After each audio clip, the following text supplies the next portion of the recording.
de l'invitation faite à Benoît Peeters, selon Benoît Peeters, intitulée Au loin s'en vont les images. Nous avons commencé par voir un film de Robert Bober, écrit par Pierre Dumayet. Et dans cette seconde partie de la soirée, Benoît Peeters va s'entretenir avec Luc Delis, Jean-Christophe Cambier et William Marx. Et nous aurons le grand plaisir d'écouter aussi des extraits de textes lus par Irène Jacobs. Ça nous fait très très plaisir qu'elle soit avec nous ce soir. Je vous propose d'ailleurs que nous commencions sans plus attendre par écouter Irène Jacobs. Merci.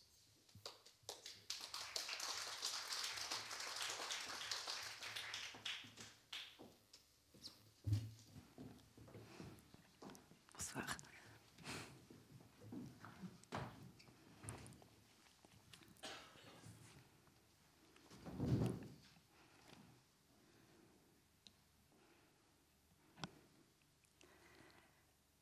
J'avais 20 ans et je croyais à la puissance de la pensée. Je souffrais étrangement d'être et de ne pas être. Parfois, je me sentais des forces infinies. Elles tombaient devant les problèmes. Et la faiblesse de mes pouvoirs positifs me désespérait. J'étais sombre, léger, facile en apparence, dur dans le fond, extrême dans le mépris, absolu dans l'admiration, aisé à impressionner, impossible à convaincre. J'avais foi dans quelques idées qui m'étaient venues. Je prenais la conformité qu'elles avaient avec mon être qui les avait enfantées pour une marque certaine de leur valeur universelle. Ce qui paraissait si nettement à mon esprit lui paraissait invincible. Ce que le désir engendre est toujours ce qu'il y a de plus clair. Je conservais ces ombres d'idées comme mes secrets d'État. J'avais honte de leur étrangeté. J'avais peur qu'elles fussent absurdes. Je savais qu'elles l'étaient et qu'elles ne l'étaient pas. Elles étaient vaines par elles-mêmes, puissantes par la force singulière que me donnait la confidence que je me gardais. La jalousie de ce mystère de faiblesse m'emplissait d'une sorte de vigueur. J'avais cessé de faire des vers. Je ne lisais presque plus. Les romans et les poèmes ne me semblaient que des applications particulières, impures et à demi inconscientes, de quelques propriétés attachées à ces fameux secrets que je croyais trouver un jour par cette seule assurance sans relâche qu'ils devaient nécessairement exister. Quant aux philosophes, que j'avais assez peu fréquentés, je m'irritais sur ce peu qu'ils ne répondissent jamais à aucune des difficultés qui me tourmentaient. Ils ne me donnaient que de l'ennui, jamais le sentiment qu'ils communiquassent quelque puissance vérifiable. Et puis, il me paraissait inutile de spéculer sur des abstractions que l'on n'eût pas d'abord définies. Peut-on faire autrement ? Tout l'espoir pour une philosophie est de se rendre impersonnel. Il faut attendre ce grand pas vers le temps de la fin du monde. Extrait de Au sujet d'Eureka, 1921.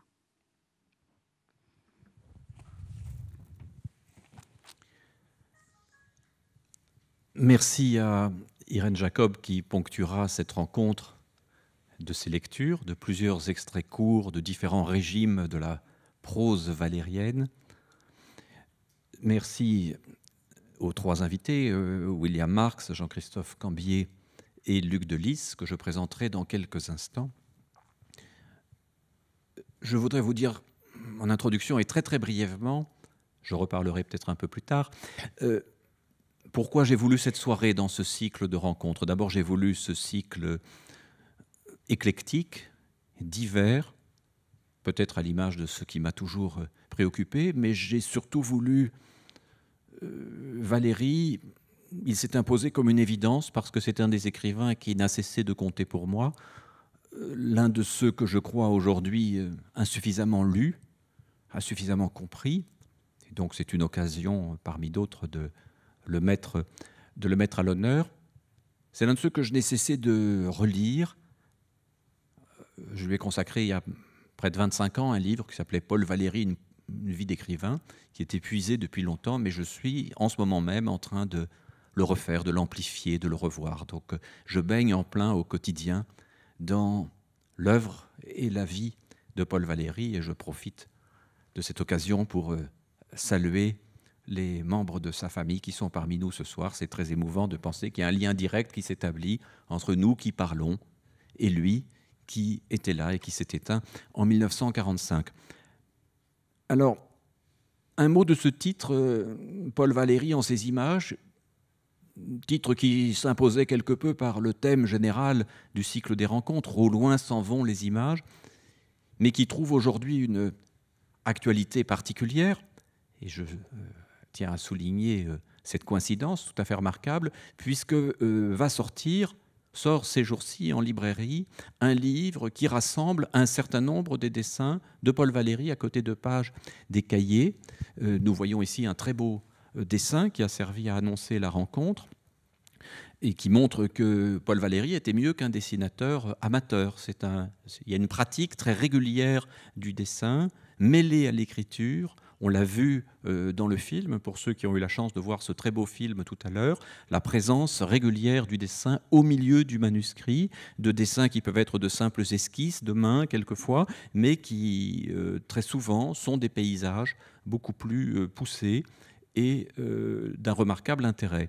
Alors un livre pareil qui s'intitule « Le journal de bord », chez l'éditeur Pagina d'Arte, et il sera présenté demain soir à la librairie Chan par Martine Boivin-Champeau et Jean-Louis Schaeffer. Donc voilà un autre rendez-vous valérien, voilà une semaine extrêmement valérienne. J'ignorais tout à fait la parution de ce volume au moment où ce titre a été choisi, mais bien sûr Paul Valéry en ses images, ce n'est pas simplement Paul Valéry dessinateur, c'est Paul Valéry dans son intérêt soutenu pour les beaux-arts. On a vu dans le film à quel point familialement il était lié à la peinture. Il a, dès sa jeunesse, fréquenté très régulièrement Degas. Degas est une figure essentielle. Puis s'est passionné pour les peintres de la génération antérieure, Manet, Berthe Morisot et bien d'autres. A connu Monet, Renoir.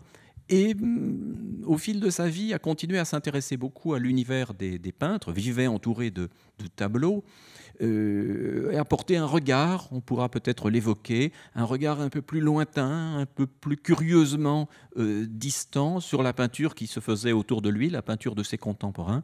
S'il a connu Matisse, par exemple, on n'a pas l'impression qu'il a vraiment considéré Matisse de la même façon, ou Picasso, qu'il a côtoyé aussi un petit peu, qu'il les a considérés de la même façon que les peintres de sa jeunesse.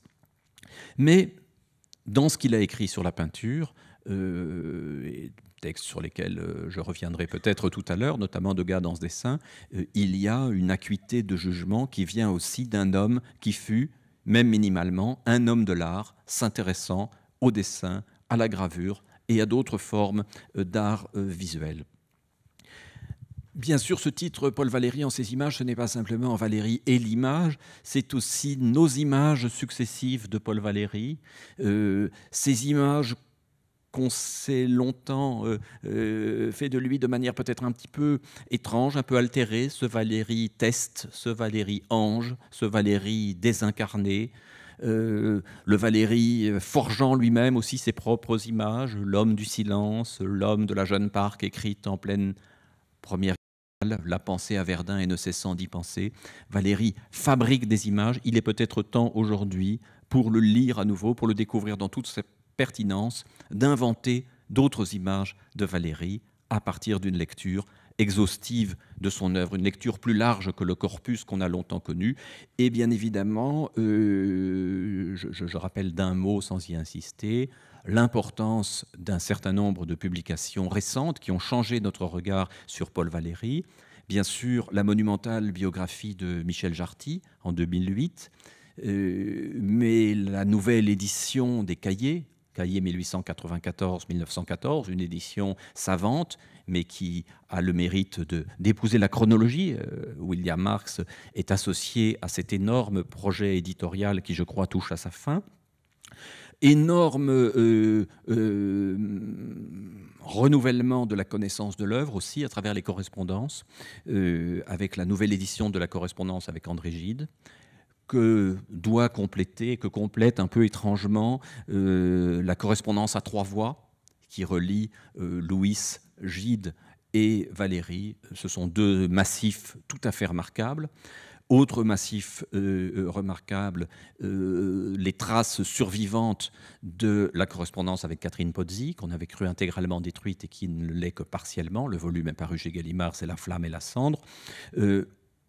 Dans un petit peu le même registre, la même tonalité, bien éloignée de l'image ancienne de Valérie, les poèmes composés pour Jean Voilier à la fin de sa vie, Corona et Coronia, qu'a publié Bernard de Fallois, et beaucoup d'autres correspondances qui sont parues récemment, comme celle avec André Lebet, celle avec Fontenas, etc.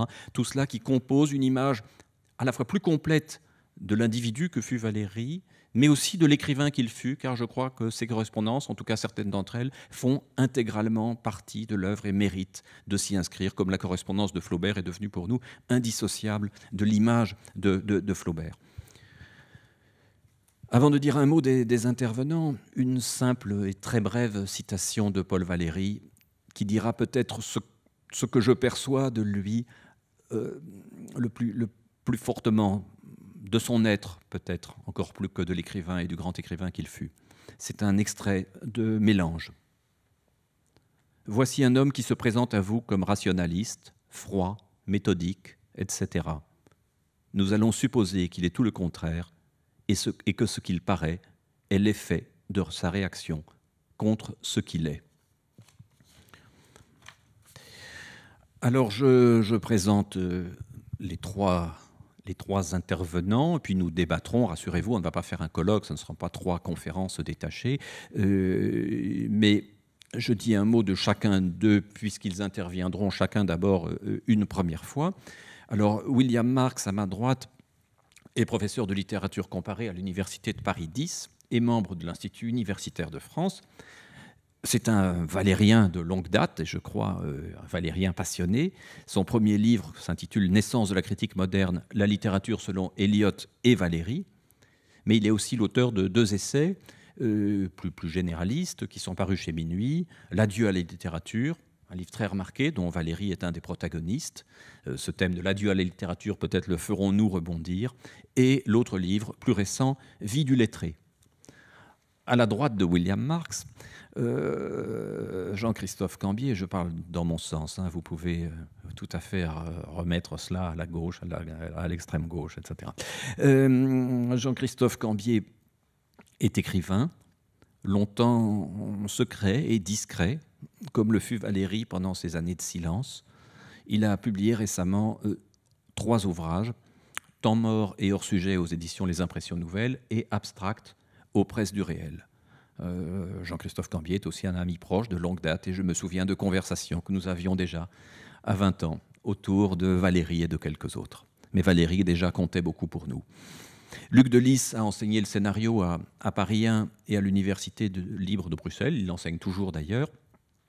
Il a publié beaucoup d'ouvrages, dont Le Feu central, qui est un très bel essai sur 9 écrivains du XIXe siècle, et il prépare pour l'instant une biographie de Pierre Louis. Évidemment, qui s'intéresse à Louis ne peut que s'intéresser à Valéry. Et là aussi, j'ai des souvenirs fréquents de conversations passionnées avec Luc Delis sur d'autres aspects de l'œuvre et de la trajectoire valérienne. Luc Delis est aussi, peut-être même d'abord, romancier, et je rappelle le titre de son dernier roman, paru au printemps dernier, Les Atlantides. Voilà, je crois que nous pouvons maintenant, avant de donner la parole à William Marx, écouter un 2e extrait lu par Irène Jacob. La plupart des gens y voient par l'intellect, bien plus souvent que par les yeux. Au lieu d'espaces colorés, ils prennent connaissance de concepts. Une forme cubique, blanchâtre, en hauteur, et trouée de reflets de vitres est immédiatement une maison pour eux, la maison. Idée complexe, accord de qualité abstraite. S'ils se déplacent, le mouvement des fils de fenêtres, la translation des surfaces qui défigurent continuellement leurs sensations leur échappent. Car le concept ne change pas.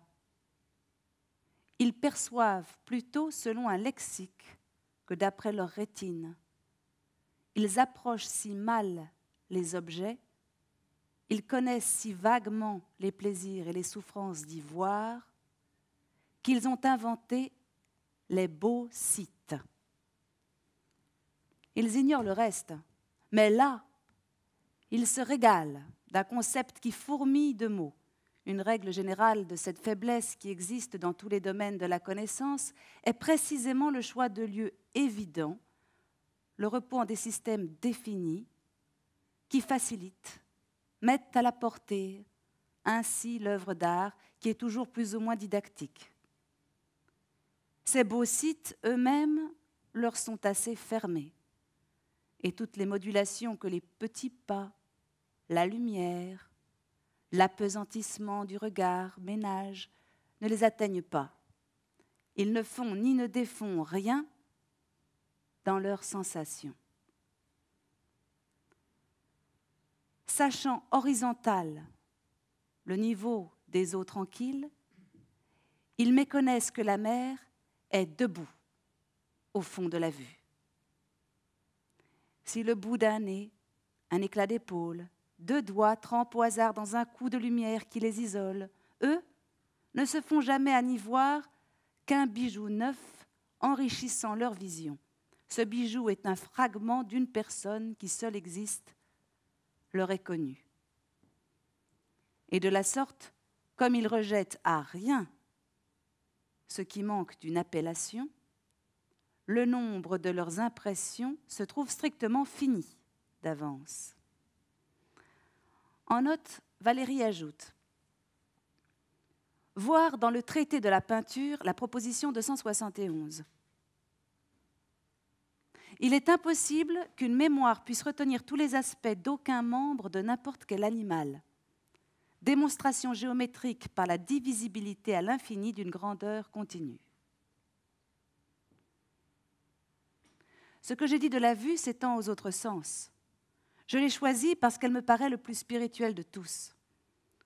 Dans l'esprit, les images visuelles prédominent. C'est entre elles que s'exerce le plus souvent la faculté analogique. Le terme inférieur de cette faculté, qui est la comparaison de 2 objets, peut même recevoir pour origine une erreur de jugement accompagnant une sensation peu distincte. La forme et la couleur d'un objet sont si évidemment principales qu'elles entrent dans la conception d'une qualité de cet objet, se référant à un autre sens. Si l'on parle de la dureté du fer, presque toujours l'image visuelle du fer sera produite et rarement une image auditive. Extrait de Introduction à la méthode de Léonard de Vinci, 1895.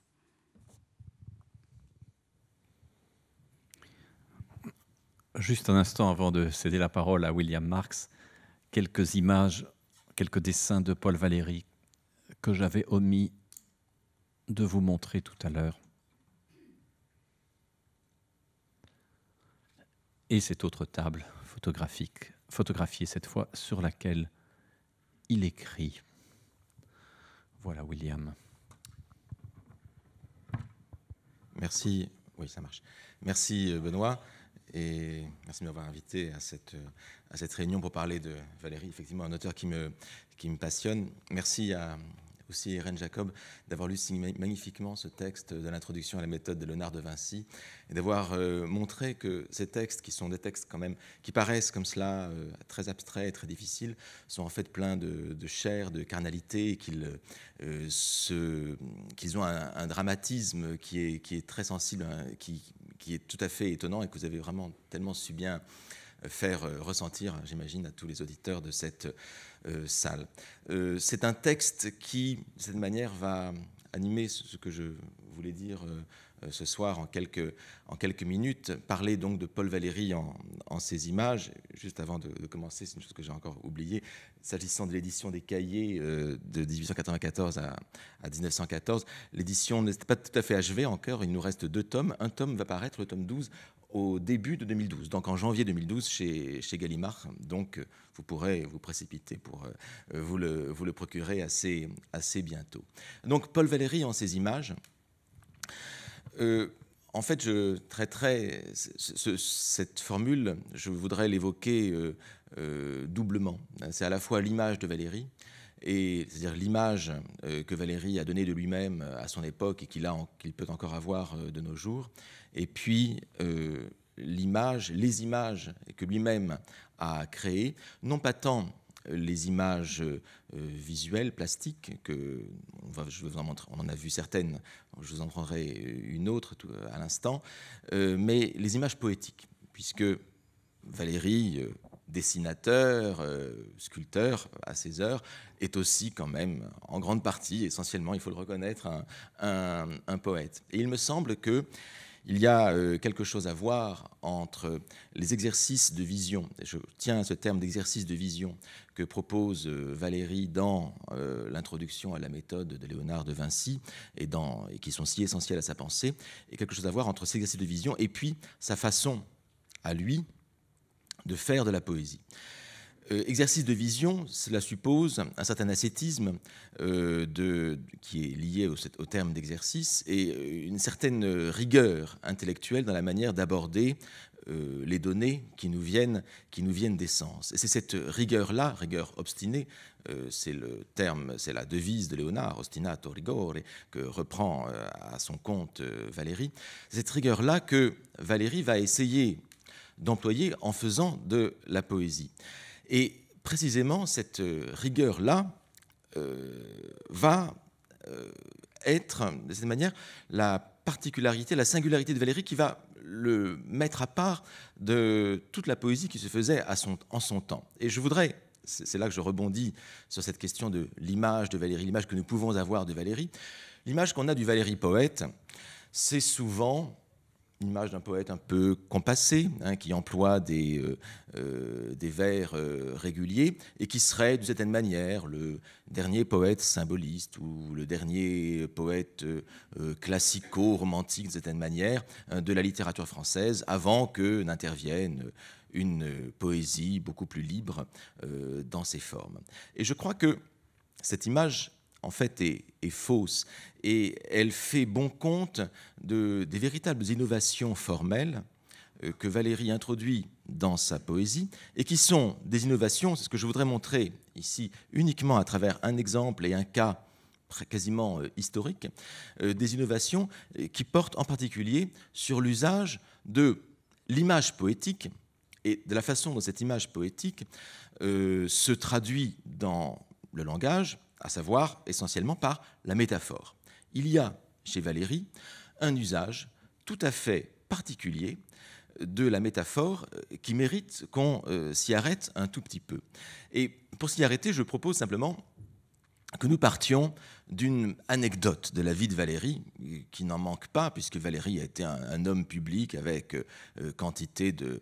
Il a été mêlé aux affaires culturelles et politiques de la France. Valéry était un homme public, et dans les années 20, Valéry a été l'objet, en particulier en 1927, juste après le discours qu'il avait prononcé pour sa réception à l'Académie française, il a été l'objet d'une campagne de presse extrêmement virulente, extrêmement polémique, violente, qui a été menée en grande partie, mais pas seulement, de la droite de l'échiquier politique, en particulier par Léon Daudet, mais qui a été colportée, disons, cette campagne, par un certain nombre de journalistes, d'éditorialistes venus de journaux populaires.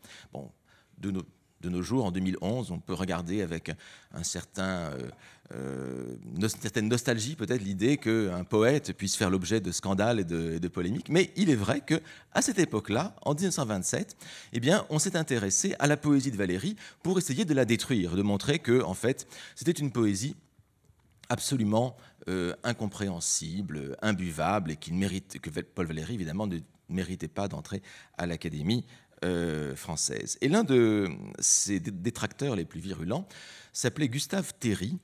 Il était le directeur d'un journal disparu aujourd'hui qui s'appelle L'Œuvre.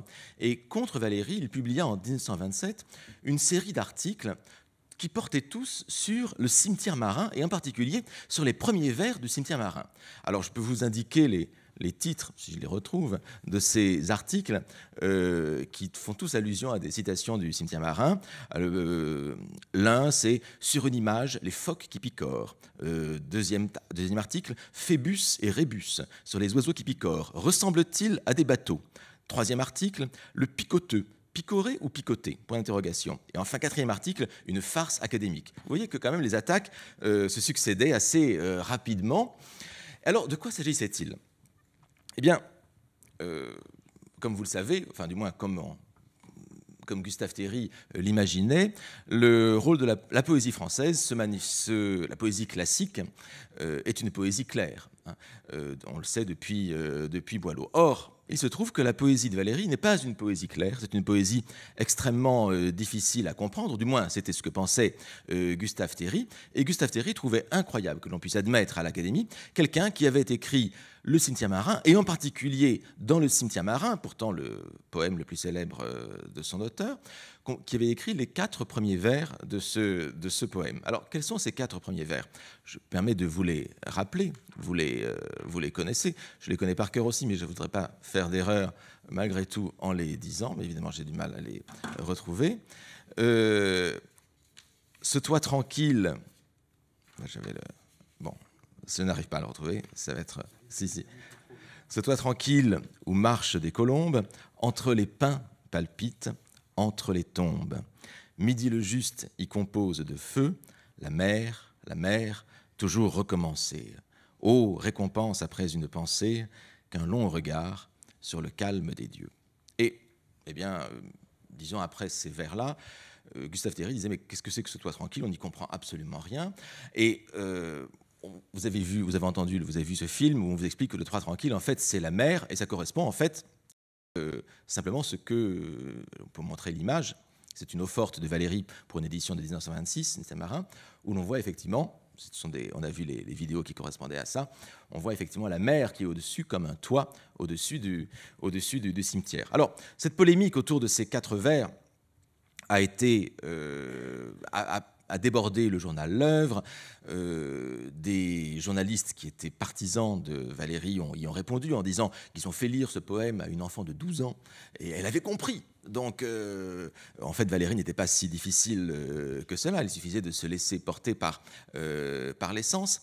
Mais bon, arrêtons l'historique de la polémique ici. Ce qui m'intéresse ici, c'est que ces vers ici qui sont si célèbres, qui font partie du patrimoine de la poésie française, sont des vers en grande partie scandaleux. Scandaleux par leur usage de l'image. En effet, Gustave Théry oppose cette façon de désigner la mer comme un toit tranquille où marchent des colombes, sachant que le toit, c'est la mer, et les colombes sont en fait les bateaux que l'on voit se promener sur la mer. Il l'oppose à la façon dont, par exemple, Victor Hugo utilise la métaphore. Et il cite, par exemple, ce poème célèbre de Victor Hugo, La légende des siècles, Beaux endormis, qui finit... comme vous le savez, par cette image d'une faucille d'or lancée, alors je cherche dans le champ des étoiles, et qui désigne en fait la lune dans le ciel. Et il dit, voilà pourquoi Valéry devrait écrire comme Hugo et non pas comme du Valéry. Ce qui est intéressant dans cette histoire-là, c'est que Valéry, effectivement, utilise la métaphore d'une manière qui n'avait jamais été faite auparavant. Lorsque Victor Hugo, dans Beaux endormis, utilise cette métaphore de la faucille d'or dans le champ des étoiles, en fait, cette métaphore arrive à la fin d'un poème. Il était question de la lune quelques vers auparavant. On est dans le rêve de Bose, donc dans l'image, dans la pensée de quelqu'un qui déjà est en train de confondre les réalités. On est avec ce démonstratif, cette faucille d'or qui renvoie à la Lune dont il est question un peu auparavant. Et puis, il est vraiment évident qu'il s'agit d'une métaphore, puisque vous avez, j'emploie un terme technique, deux champs, disons, sémantiques ou isotopiques qui apparaissent dans le verre, faucille d'or qui renvoie à l'agriculture et champ des étoiles qui renvoie au ciel. Donc, il est clair pour le lecteur qu'il ne peut pas y avoir une faucille dans le champ des étoiles, donc on comprend tout de suite qu'il s'agit de la Lune. La métaphore s'explicite de manière assez rationnelle. Avec le début du cinéma marin, Ce toit tranquille ou Marche des colombes, on n'est plus du tout dans ce type d'usage de la métaphore. Et c'est quelque chose que Umberto Eco a très bien ressenti dans l'un de ses textes, où il dit que la métaphore est strictement incompréhensible, telle qu'elle. Effectivement, le « ce » au début, ce démonstratif, eh bien, ne renvoie pas à quelque chose qui y précédait. Il désigne quelque chose que voit le narrateur, mais que nous ne voyons pas encore, nous.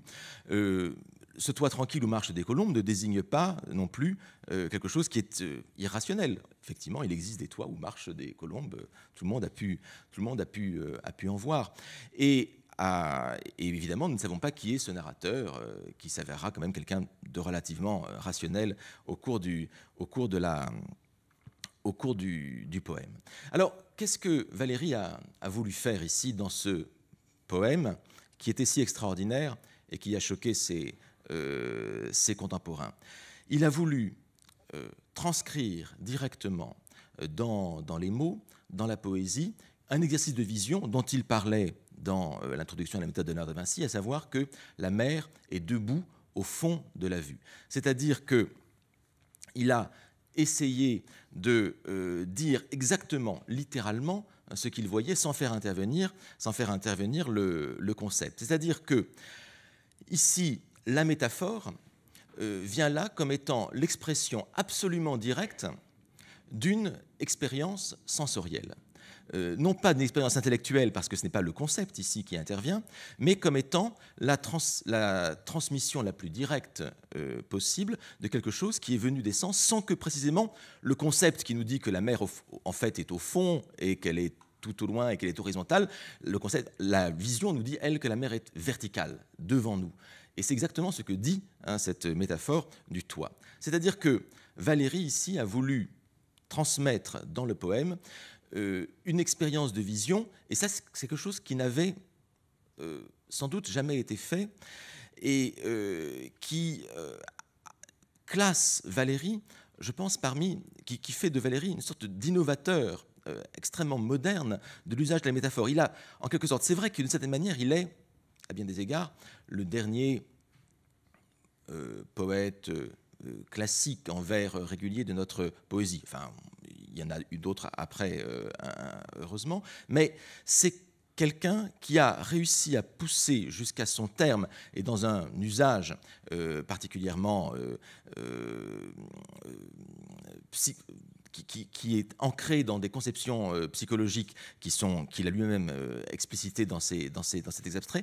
Il a essayé de rendre dans la poésie quelque chose qui était un exercice de vision. Et cela explique beaucoup, me semble-t-il, pourquoi la poésie de Valéry a eu auprès de ses contemporains une telle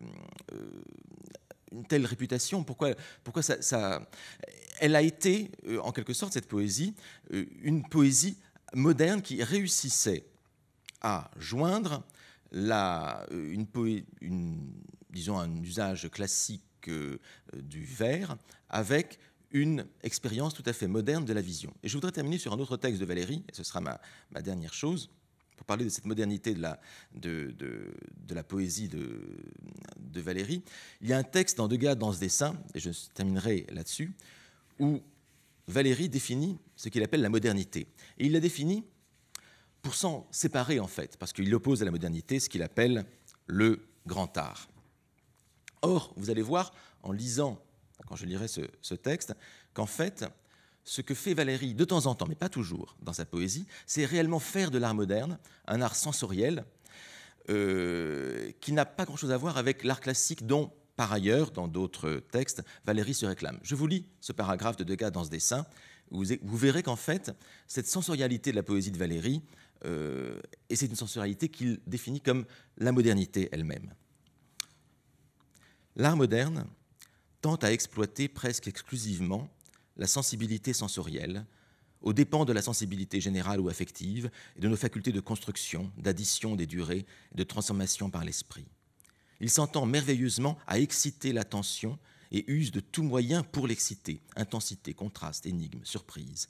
Il saisit parfois, par la subtilité de ses moyens ou l'audace de l'exécution, certaines proies très précieuses, des états très complexes ou très éphémères, des valeurs irrationnelles, sensations à l'état naissant, résonance, correspondance, pressentiment d'une instable profondeur.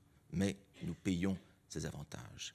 Eh bien, il me semble que ces valeurs irrationnelles, ces correspondances, ces sensations à l'état naissant, Valéry est aussi celui qui a su les exploiter dans sa poésie, et ce qui en fait, étrangement, paradoxalement, un poète moderne et aussi un poète scandaleux pour son époque. Je crois que c'était bien de le rappeler. Merci William. Nous allons maintenant entendre les premiers paragraphes d'un texte auquel Valéry a consacré près de 4 ans et qu'il n'a jamais achevé, qui s'appelle Agathe, sous-titré parfois Manuscrit trouvé dans une cervelle.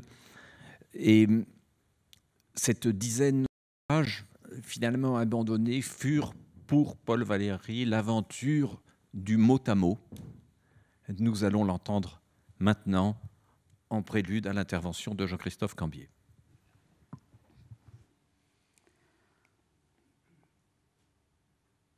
Plus je pense, plus je pense. Si peu à peu nouveau, je vois tous les êtres connus devenir étonnants dans moi-même et ensuite mieux connus. Tout à coup, je les ai conçus lentement et quand ils disparaissent, c'est sans peine. Je suis changeant dans l'ombre, dans un lit. Une idée, devenue sans commencement, se fait claire, mais fausse, mais pure, puis vide, ou immense, ou vieille. Elle devient même nulle, pour s'élever à l'inattendu, et elle amène tout mon esprit. Mon corps connaît à peine que les masses tranquilles et vagues de ma couche le lèvent. Là-dessus, ma chair régnant regarde et mélange l'obscurité. Je fixe, j'ébranle, je perds par le mouvement de mes yeux quelques centres dans l'espace sans lumière et rien du groupe noir ne bouge. Il en résulte qu'une lueur, tout près de moi, paraît. Sur le nu ou le velours de l'esprit ou de minuit, elle, de qui je doute, représente, par une faible valeur tardive, toute antérieure clarté. Seulement suffisante, elle porte parmi la ténèbre active un reste léger du jour brillant, pensé, presque pensant. Cette lueur pauvre se transforme en une joue terne et passagère, bientôt physionomie inutile, souriant contre moi, prompte, elle-même bue par la noirceur, reprenant son éclat. C'est mon fond que je touche. À ce nombre de figures spontanées retourne toute invention, soit que recommence, ici loin de toute grandeur comparable, après un laps indifférent, ayant suivi des chemins toujours perdus, l'être fait pour l'oubli, ou que reviennent séparés les charmes diurnes et se défasse la constellation de formes du jour général. La noirceur imagine encore quelques fragments d'étendues marines minces, les souffles et une croupe glaciale de cheval, Ma durée poursuit doucement la destruction d'une suite de semblables foyers, nécessaires dans une région anéantie. Extrait de Agathe, manuscrit trouvé dans une cervelle, 1898.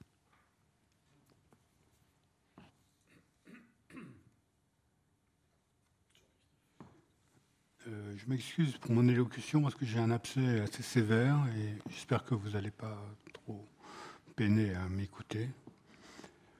On sait que Paul Valéry nous a laissé de lui 2 images, 2 portraits obliques, Monsieur Teste et Montfaust. Voici une autographie succincte de Monsieur Teste pour imaginer ce que le texte est devenu comme possibilité d'un reflet actualisé sans pareil. Son titre d'hommage est « Mon Teste ». Ce fantasme de personnage ou de personne, général du partage d'intention, exige la perfection classée, les actes objectifs, les objets de convention qui demeurent implicites. Ces décisions relevées imaginent l'arbitraire d'un talent librement, sans dégoût pour l'idée conçue dans l'ordre seul de l'esprit. Moment d'exception, chiffré en le succès d'une conscience de soi, le moi aiguisant l'acuité de la précision, tandis qu'il fait lui-même ce qu'il peut ou ce qu'il veut, d'altérer les effets à produire. Vécu sauvage, d'idées mortes, réticence engendrée, désir de comprendre l'insensé, prouvant ou non ce qu'il fait. L'acte de l'intellect conditionne le sacrifice, la chose spéculant sur sa substance, passion de se connaître plus que de se reconnaître, qui marque l'altération de l'être en créature achevée. L'objet même du travail est réellement propre au sentiment de l'illimité, exceptionnel, dans l'état, instantané, dans l'ordre de l'âme, dans l'acte de l'esprit. L'impossible est le change du possible, démon de l'exécution en pure manœuvre, assujetti à figurer le crédit d'expression. Dès lors, que Teste peut dire ? La bêtise, dit-il, pour ma part, entreprend une faiblesse. J'épargne sans m'étonner de tenir le compte, ébranlé en substance, de ce qu'on veut me faire dire, prononçant pour toujours un esprit préféré d'apparaître sans plus se tromper. Des vues pourvues, recueille le temps, comparé de ce qu'il me faut, unique au ressenti qui demeure sans s'avouer, l'adduction l'imaginant publiée, telle une erreur invisible. Multipliée en personne, à l'instant d'un sentiment particulier. Multipliée en personne délivrée, je me refuse à quelque chose, à l'instant d'un sentiment particulier. Pas de loisir, rien qu'une invention à délivrer les chances. Mes tests passés, disciples d'observer, ils apprennent une relation à se détourner de me suivre, dédain d'attention, je reste mien. Ma parole est sourde à ce qui m'étonne, mais la voix est rapide jusqu'à tuer le dire. Comment m'entendre, puisque je ne parle d'une relation que dans l'excès ? Je ne me donne que ce « je me donne » qu'à juger de penser des facultés que je rature. J'ignore ce que je tiens, à cribler ce que je veux, tel qu'à vif, je le retiens. Disposer de l'instinct, cribler l'intellect, je consacre ce dont il dispose à faire la loi, dont je découvre qu'elle en retient l'esprit, trouvé de servir à rien puisque j'en dispose. Méthodique sans valeur, je fais part de maturer l'impression, mécanisme construit de l'imagination, en variation obstinée, absorbant tout système, se livrant à l'instant, faisant tomber l'esprit, banni en son discours, ascendant de sensations, maître de moi, tel un absurde auteur.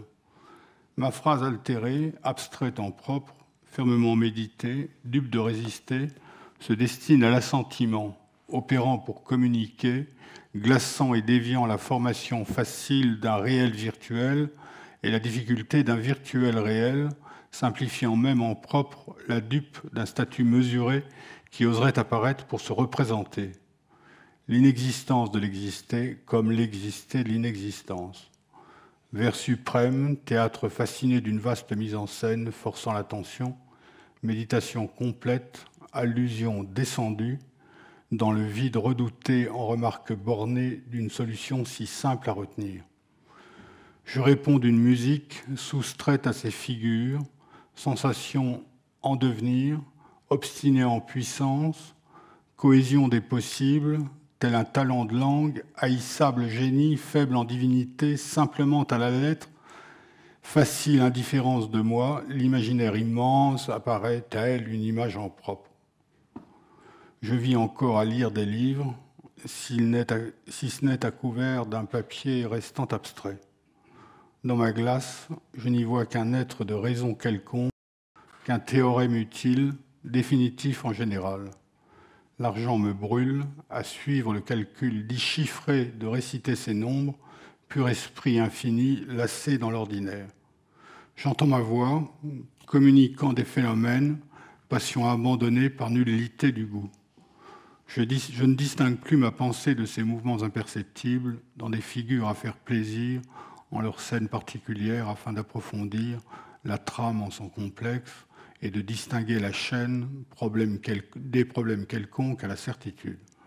Mon corps me force à l'observer, marquant son territoire, de l'attention à faire le mort, sûr de son objet, la question ne me donnant que précision de suivre, commençant à me perdre quand l'évidence passe à la solitude. Qu'à l'être de me voir, sujet à n'importe quelle idée. Voilà donc ce que Teste disait encore. On comprendra son non moindre plaisir, avoué à la lettre, joui d'un enchantement tout près d'être entendu. Usage étrange, universel, d'articuler tout ce qu'il y a dans ses yeux de visible, obsédé d'un détail qui réduit à néant l'objet de son absence, même entière, nulle et sienne. Madame Teste, elle, efface donc les actes monotones, usant dans sa mémoire. Elle ne cache presque rien, ni ne manque à personne, non sans s'anéantir d'un mot d'esprit ou d'un babil pensé dès son absurdité.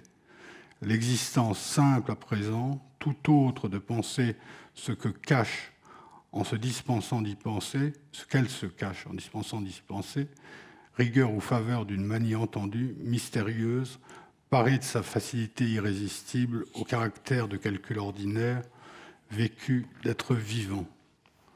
L'humeur, possédée et certaine, marque au passage de préférer l'incertitude à croire.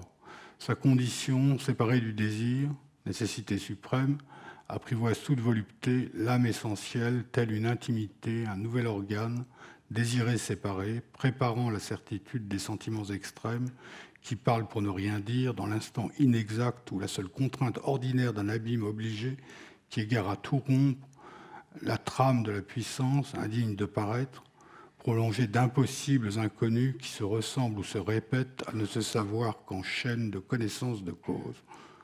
La profondeur de sa pensée rayonne d'absence en ses excès. La sensation malencontrée l'altère, visible, saisie à l'aveuglette, veillant sur ma présence. Parce que Teste sait où la trouver. Sa statuaire, à lui, de pure contention, concentrée en objet idéal, fait corps avec l'esprit dès l'instant, l'énergie se substituant à la force comme pour imprimer tout ce qu'elle peut dire. Les moments passent à sa décharge, dure et déterminée. Les sentiments décident d'un divorce, supposé de s'ignorer à tous égards, donnant seul à l'instant tout ce qui peut se voir et tout ce qui peut même s'entendre. Incertaine à l'ordinaire, elle se distingue à l'étudier, tel un trésor au présumé, au cœur étrange, comme s'adaptant le contentieux, son esprit resté sien, par la fréquentation au lieu de l'absence, par la seule force d'une existence en puissance, à l'improviste familier.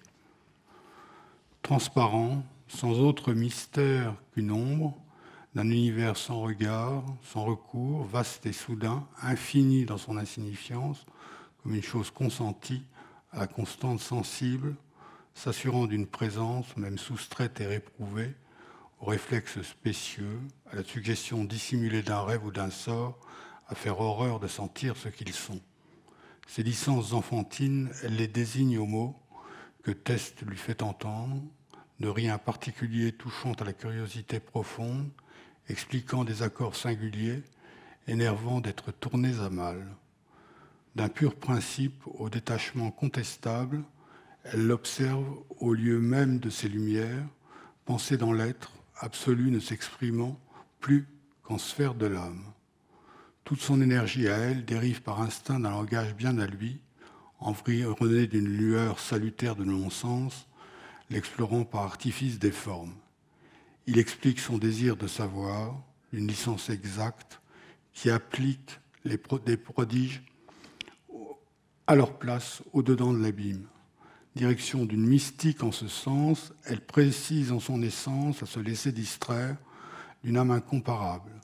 Son monologue reste à écrire, pensée désabusée, épithète nécessaire en tout genre, d'une prière en substance, de bonne foi absorbée, communiquant dans l'altitude le secret d'une absence où se voir sans se reconnaître. Une même idée le livre à la solitude aventurée, telle cette même ombre qui s'enfuit. Qu'ajouterait M. Test ? Même dérangé par hasard, je possède le néant, doué de ce qu'il faille lui-même à s'y tromper. Je me donne sa suprématie en conscience, maître mot par réflexion, suivant telle une idole, l'esprit, lorsqu'il trouve à s'inscrire, fût-ce d'une analogie sotte à en mourir. Le sens s'entend, autant et pour autant qu'un autre sens brille d'être, ma connaissance étrange s'illumine, elle hante l'opacité en ses éclats rudimentaires, et je fais événement de l'abstrait des problèmes, situé tout entier, sans défaut de puissance.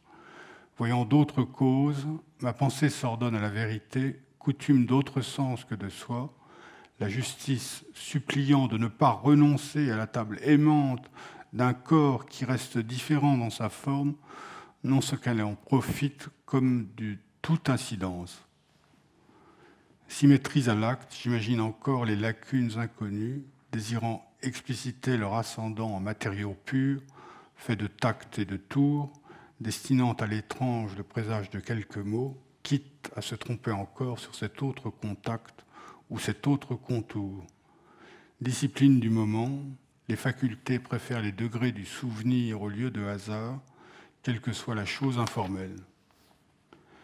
Agonie de perspectives à lire, méditer, réfuter, observer, combiner, si les sens se savent assez subtils pour distinguer les incidents connus et le cortège de leurs modalités.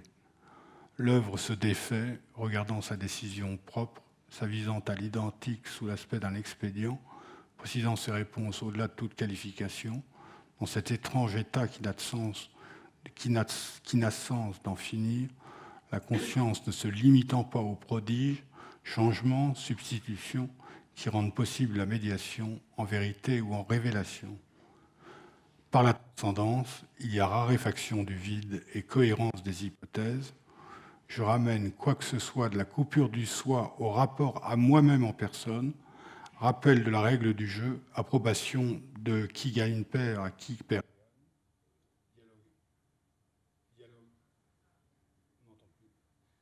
Individué, procédure efficace, dominant ce que je sépare, où la connaissance étrangère développe en moi, jusqu'au bout, son être même.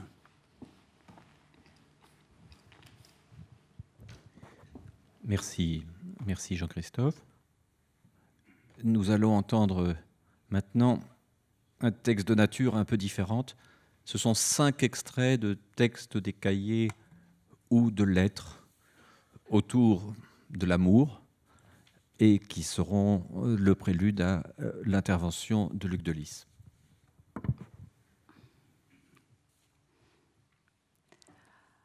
Amour. Ce n'est pas la femme, c'est le sexe. Ce n'est pas le sexe, c'est l'instant. La folie de le diviser, l'instant. Ou celle d'atteindre. Quoi ? Ce n'est pas le plaisir, c'est le mouvement qu'il imprime. C'est le changement qu'il demande. Harcelé.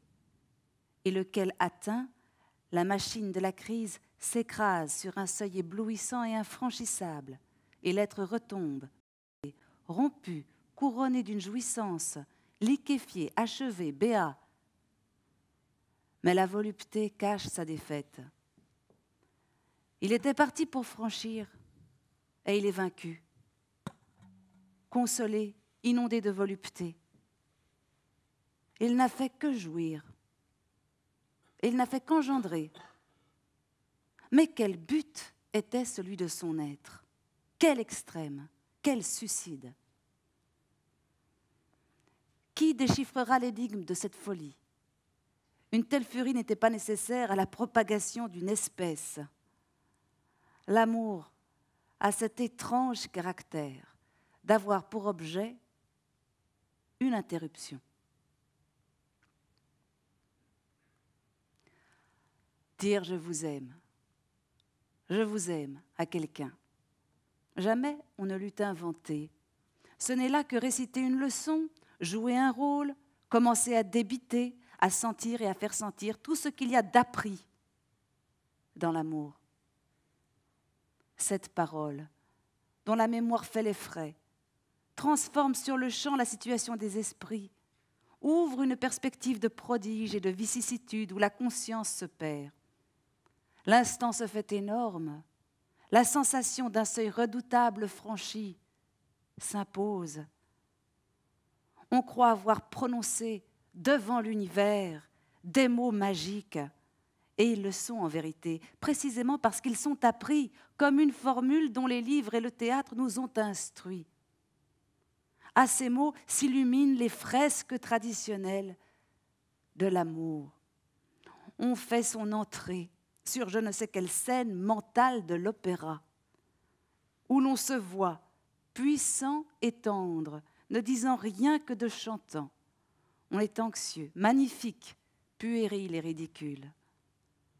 Dans les ombres du beau décor se distinguent vaguement toutes les richesses de la circonstance, les mystères de la génération, les enfers de la jalousie, tous les malheurs classiques des amants et une foule de monstres sociaux, juridiques, pécuniaires, religieux, gynécologiques, terriblement conséquents avec eux-mêmes et d'ailleurs fort bien liés entre eux.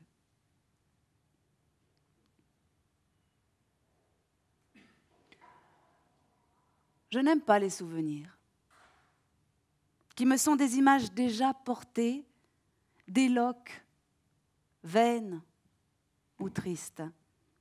Les mauvais demeurent mauvais, nous blessent encore ou nous confondent, mais les bons, ils sont affreux. J'en ai fait ce vers il y a bien longtemps qui se sent de sa date lointaine. Nos plus chers souvenirs mordent nos cœurs dans l'ombre.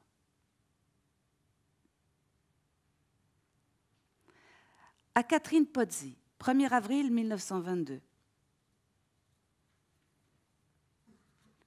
Impossible. Si, j'enchaîne pas. Enchaîner, c'est merveilleux. Non, c'était pas ça. Ça fait partie du mouvement. Excusez-moi. À Catherine Pozzi, 1er avril 1922. Impossible, repartir sans savoir. Serait fixé ce soir dans quelques heures. Mon cœur est un caillot. Je me cogne aux passants. Tombe du train à Cagnes avant l'arrêt. Ce train infini. Beau passage vers Saint-Paul. Me fout du beau. Ma vie est comme une boulette entre des doigts étranges du système nerveux. Je la pétris et suis sur le point perpétuel de la jeter. Où? Vence, pluie légère. Elle ne sera donc pas sortie. D'ailleurs, irait très tôt. Forcerait toute consigne. Regrette avoir pas carte de visite d'autres pour faire passer. Suis décidée à entrer de force. Ce n'est plus moi qui marche, c'est une espèce de force, faite de 2000 heures d'enfer, tout fureur, tout dégoût, tout feu noir.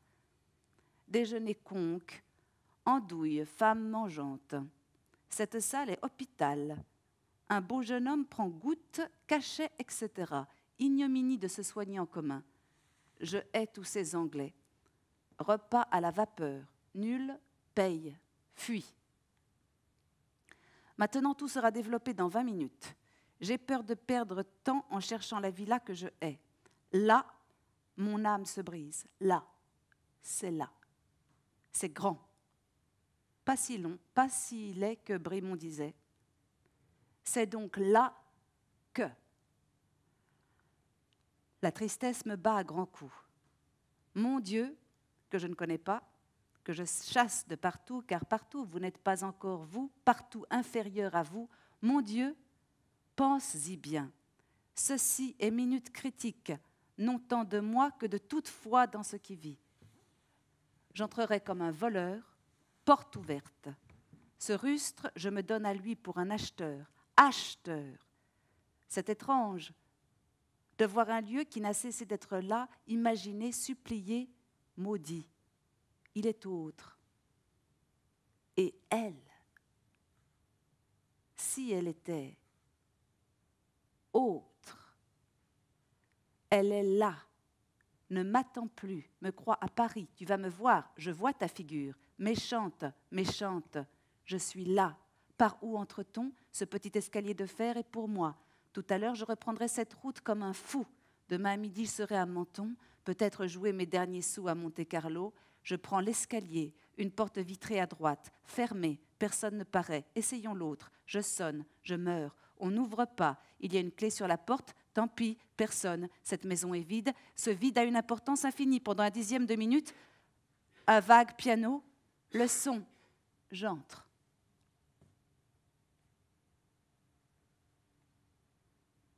À Jean Voilier, 2 avril 1945.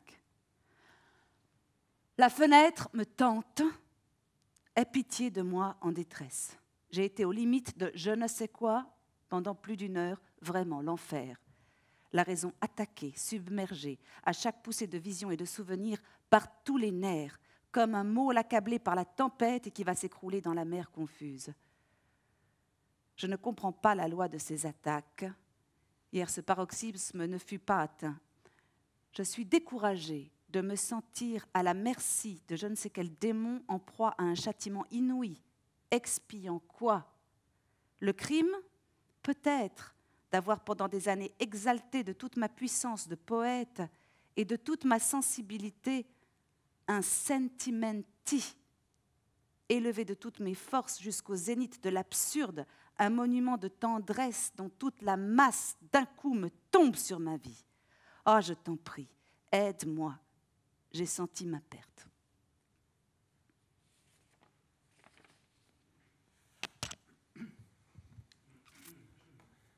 Ce que cette belle lecture nous fait découvrir aussitôt, c'est, me semble-t-il, l'élargissement du spectre d'expression et de moyens langagiers, poétiques de Valéry. Bien sûr, les premiers textes, puisque vous l'avez remarqué, il y a 5 petits textes, les 3 premiers qui sont des textes appartenant au corpus initial, à l'œuvre Antume, puis-je dire, de Valéry.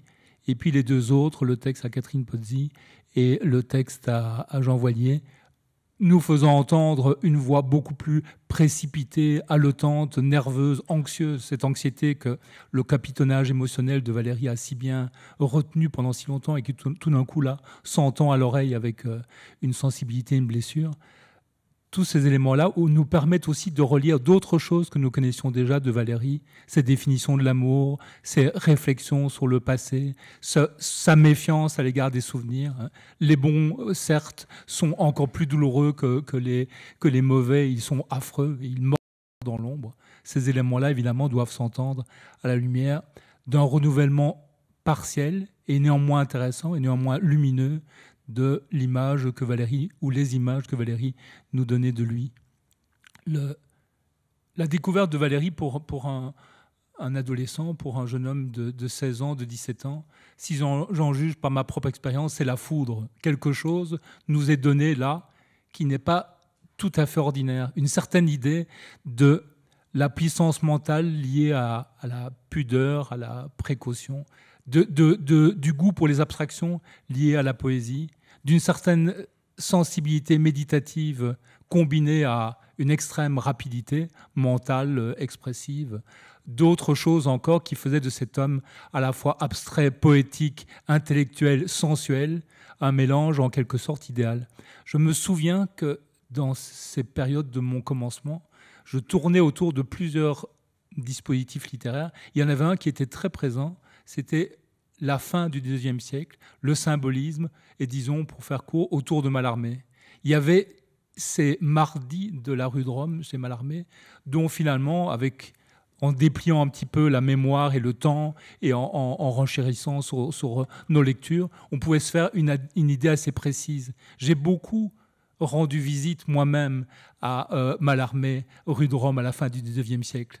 J'étais virtuellement un de ces jeunes poètes, jeunes écrivains, jeunes espoirs qui allaient rendre visite au maître et qui entendaient cette parole idéale, poétique, tendue, modulée, souvent humoristique, raisonnée. Et au fond, je connaissais assez bien les participants. Je connaissais, comme si je les avais fréquentés, les Henri de Régnier, les René Guil et peut-être même des poètes Fontenas moins connus.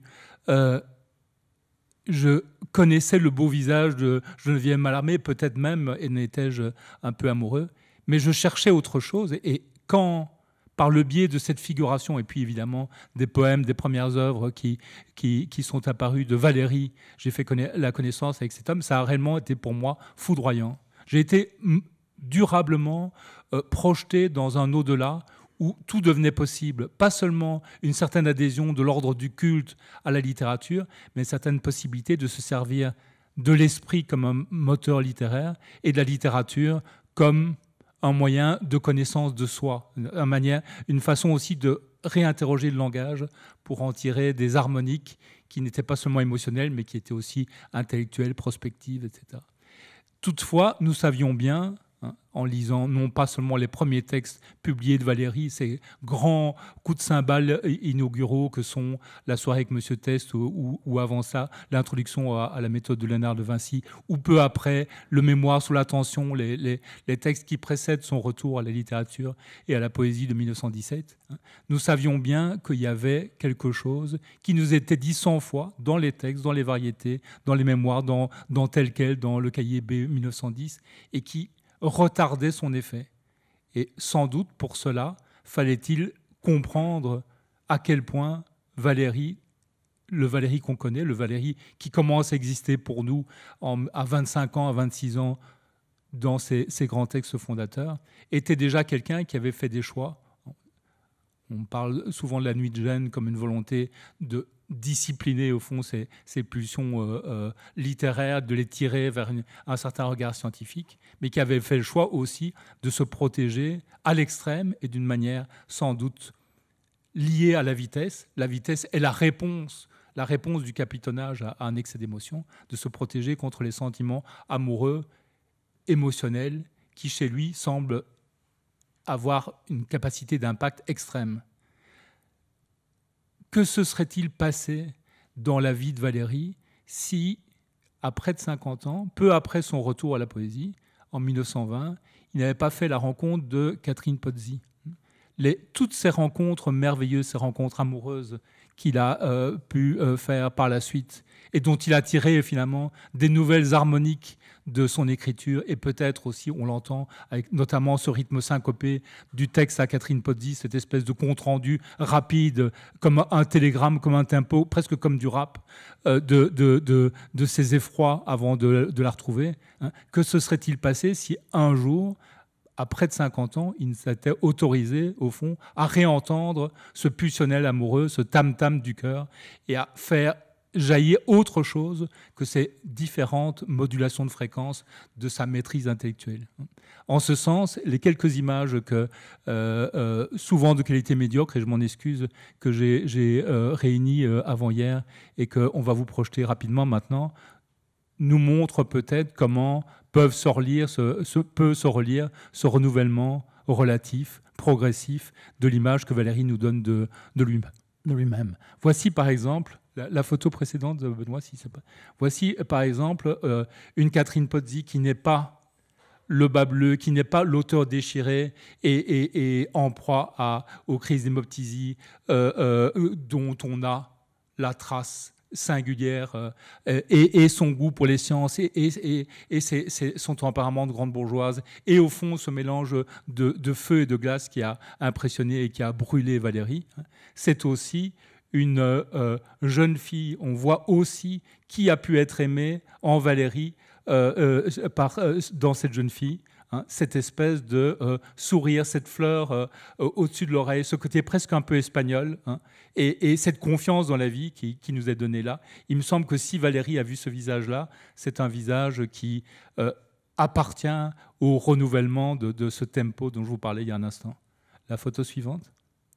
À l'inverse, on peut dire que Jean Voilier, Jeanne Loviton s'appelait-elle, hein, cette femme dont je ne dirai rien, car en parler, c'est, je pense, un peu sérieusement, c'est presque déjà en dire du mal, mais qui est considérée comme une femme qui a beaucoup compté émotionnellement et amoureusement, il faut le dire, dans les dernières années de Valérie, hein, et quelqu'un sur qui se cristallise un désir de redécouverte de l'émotion amoureuse. On a plutôt le sentiment, quand on voit la disproportion entre la splendeur des choses que Valérie lui écrit et l'énormité du chagrin, des émotions, des angoisses, du déchirement, de la perte et peut-être même d'une certaine manière des avancées de la mort que lui inspire Jean Voilier, et ce qu'elle lui a réellement donné, ce qu'elle a réellement été pour lui, ce qu'elle était réellement comme être, comme poétesse, comme éditrice ou bien d'autres choses. On a l'impression que là, il ne cherche pas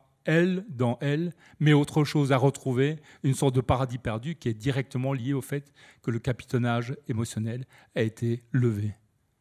Une autre photo peut-être ?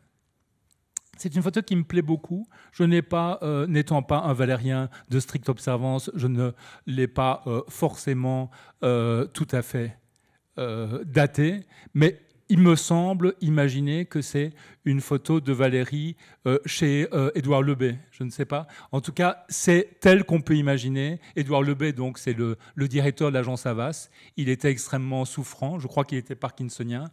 Il avait, à partir de 1900, eu Valérie comme secrétaire, mais secrétaire particulier, qui lui faisait la lecture, qui s'occupait un peu de ses affaires, qui venait à plusieurs reprises dans la journée lui faire visite, lui parler et gérer un peu les affaires privées de Lebet. Et là, on voit au fond cet homme jeune, hein, plein de force, plutôt un peu endimanché, mais c'est un effet d'époque, bien sûr, la façon de s'habiller, posant, raide et sans artifice, sans narcissisme, avec ses yeux éblouissants. Hein. Là, c'est une tenue, une présence, un être au monde de jeune homme d'affaires, mais c'est des yeux hantés par quelque chose que je me permettrai, pour faire court, d'appeler la poésie. Attention aux yeux, oui. Alors ici, dans une photo volontairement mesquine, pour ce qui concerne un homme dont Oscar Wilde, qui s'y connaissait, disait « Il n'est pas permis d'être aussi beau hein. ». Voici la personne à qui je consacre beaucoup de temps depuis quelques mois, hein, Pierre Louis, hein, l'auteur, vous le savez, des chansons de Bilitis, d'Aphrodite et de bien d'autres choses encore, hein, et qui va se trouver être, jusqu'en 1920, un ami vraiment profond, un ami intellectuel et littéraire profond de Valérie. Je pense qu'entre Pierre Louis et Paul Valéry, le type de connexion qu'il a pu avoir, d'attachement, de compréhension mutuelle, de capacité d'entrer dans le faire de l'autre et d'être d'accord sans avoir besoin d'expliquer ou de discuter sur bien des points, est tout à fait exceptionnel. Je crois que cette amitié a été pour Valérie quelque chose de premier ordre, jusqu'au moment où, en 1920, ils se brouilleront. Et d'autre part, on sait à quel point, s'agissant du retour à la poésie de Valérie, Pierre Louis a été extrêmement présent. Ses remarques sur la versification, sur la prosodie de la Jeune Parc sont vraiment fondamentales. Ici, c'est un Louis beaucoup plus en mouvement. Hein. Je l'ai pris, cette photo, je l'ai retenu, cette photo, simplement parce qu'il désigne une partition qu'on ne connaît pas, sur un harmonium de Marc Musel, et qui a l'intérêt, au fond, de réunir déjà Valérie à une personne absente, mais qui était très important pour tous les deux. C'est là-dessus que Louis, à qui Debussy doit beaucoup, c'est là-dessus que Louis a joué, a déchiffré, et puis a fait jouer pour une première audition Péléas et Mélisande de Debussy. Ils étaient très liés. C'est Louis qui avait obtenu les droits de Maeterlinck pour Péléas et Mélisande.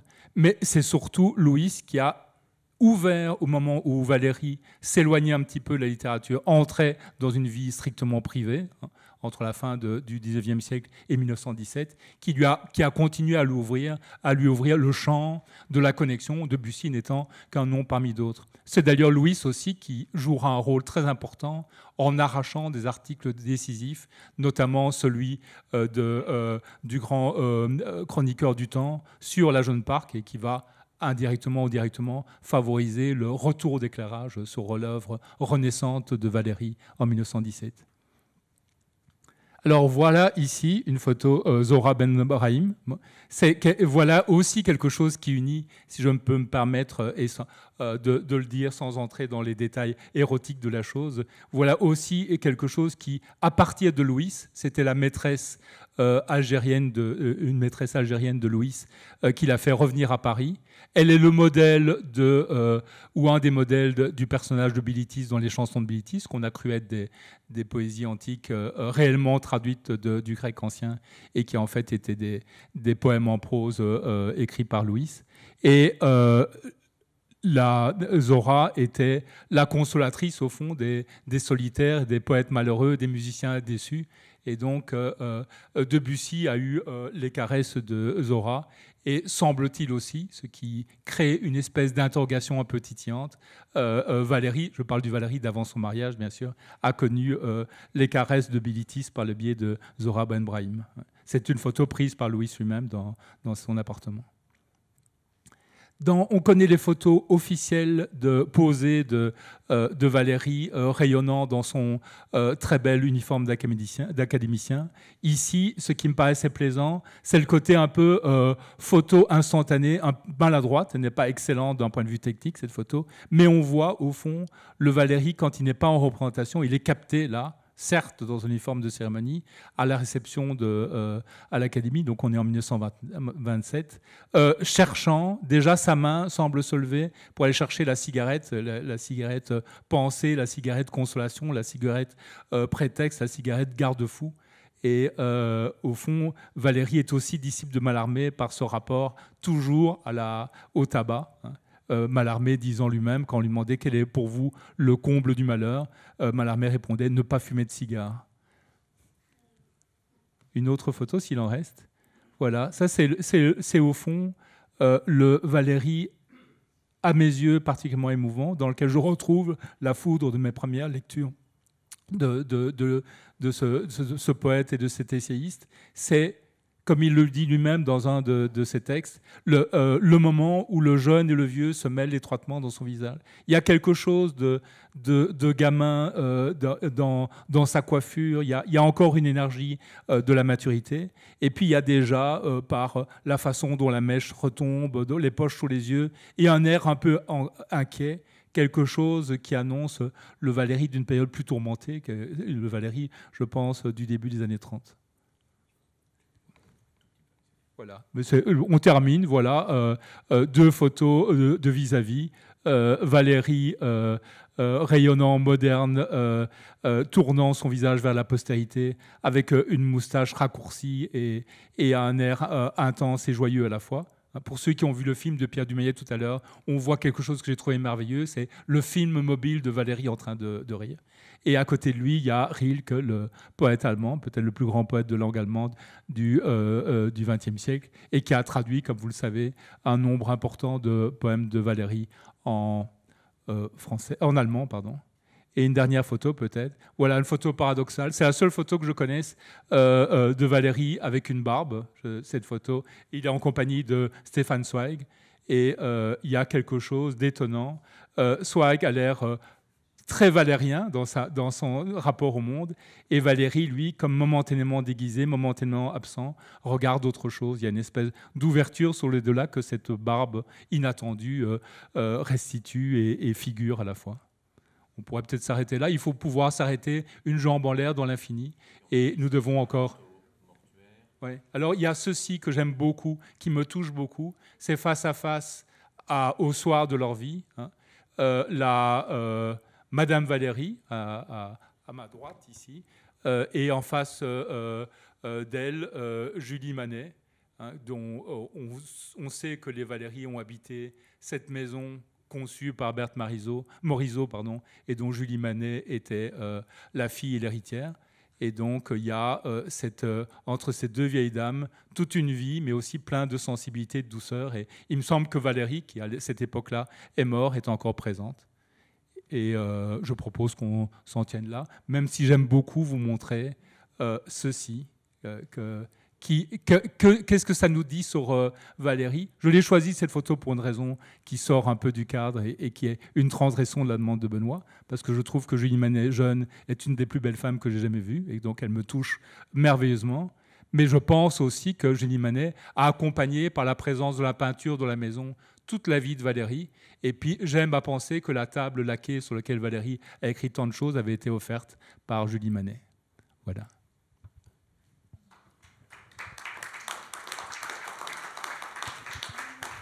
Luc, tu as fait une transition parfaite pour la dernière lecture, qui est un extrait de Degas, Danse des Saints. Et comme il est déjà assez tard, je reprendrai très brièvement la parole après, avant de la donner à ceux qui voudraient la prendre. Et donc nous écoutons ce fragment de Degas, Danse des Saints.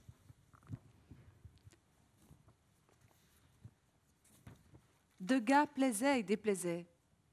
Il avait et affectait le plus mauvais caractère du monde, avec des jours charmants qu'on ne savait prévoir.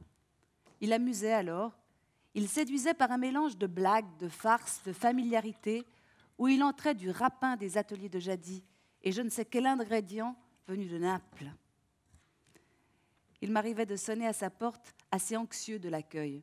Il ouvrait avec défiance, il me reconnaissait, c'était un bonjour.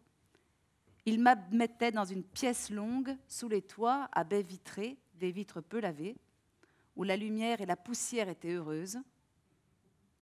Là s'entassait le tub, la baignoire de zinc terne, les peignoirs sans fraîcheur, la danseuse de cire au tutu de vrai gaz dans sa cage de verre, et les chevalets, chargés de créatures du fusain, Camus torse, le peigne au poing autour de leur épaisse chevelure, roidie par l'autre main.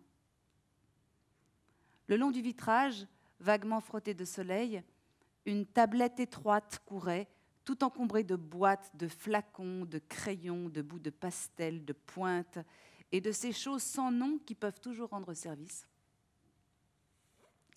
Cet atelier sans faste occupait le 3e étage de la maison que Degas habitait quand je l'ai connu rue Victor Massé.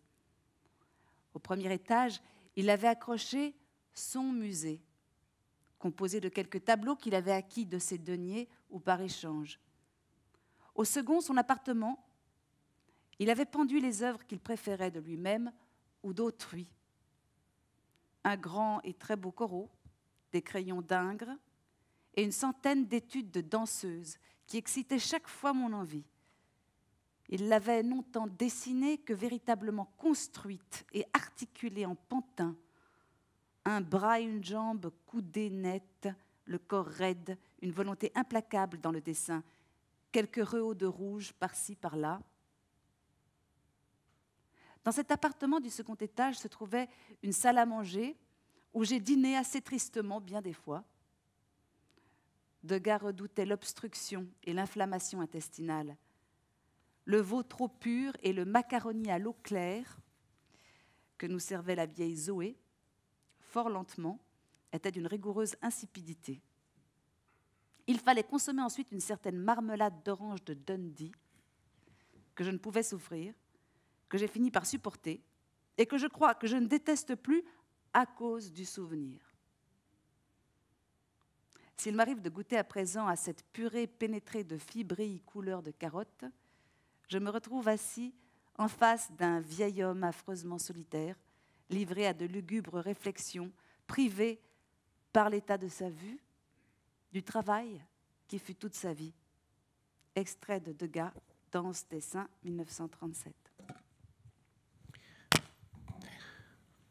Merci Irène Jacob de ces très belles lectures, de ces échantillons valériens qui nous ont été donnés à entendre. Et ceux qui ont eu la chance de voir le film tout à l'heure en ont entendu quelques autres. Je ne vais pas conclure ni vous parler longuement, ce n'est plus l'heure, mais simplement dire quelques mots peut-être de l'art de la prose chez Valérie, car si Valéry a beaucoup alimenté le discours sur la littérature, sur la poétique, c'est presque toujours à partir de la poésie qu'il l'a fait. Combien de fois n'a-t-il pas commenté la naissance de la jeune Parc, nous livrant les mémoires d'un poème? Combien de fois ne s'interroge-t-il pas sur l'art du vers? Il semble quelquefois, dans ses écrits de poéticiens, confondre ou vouloir confondre la poésie, et dans la poésie le vers régulier, avec la littérature même. Et beaucoup de ceux qui l'ont lu le lisent à partir de lui-même, de ce qu'il a écrit, et considèrent sa prose comme une prose d'idées, au sens un peu rapide du terme, c'est-à-dire une prose qui nous dit des choses fort passionnantes, mais une prose finalement qui n'a pas les vertus du romancier, de l'auteur de fiction, qui seul serait un prosateur vraiment digne d'être lu comme écrivain. Or, plus je relis Valéry, et je suis occupé aujourd'hui à le relire abondamment, dans les différents aspects de son œuvre, connus ou moins connus, parfois même tout à fait inédits, plus je suis frappé par la force de cette prose dont il a peu parlé. Alors, je ne suis pas le premier à être frappé, j'ai des prédécesseurs illustres. On peut se souvenir de ce mot de Mallarmé, qui n'a presque connu de Valéry que des poèmes, mais qui, à la parution d'un des premiers articles, peut-être La conquête allemande, je ne sais plus, écrit à Valéry: ce genre, développé en essai, ce sera votre apport, Valéry. Pas mal vu, je crois. Ce n'est pas après l'introduction à la méthode de Léonard de Vinci ou après Monsieur Test, c'est après un article mineur et court, un des premiers. C'est extrait d'une lettre de Gide en 1924.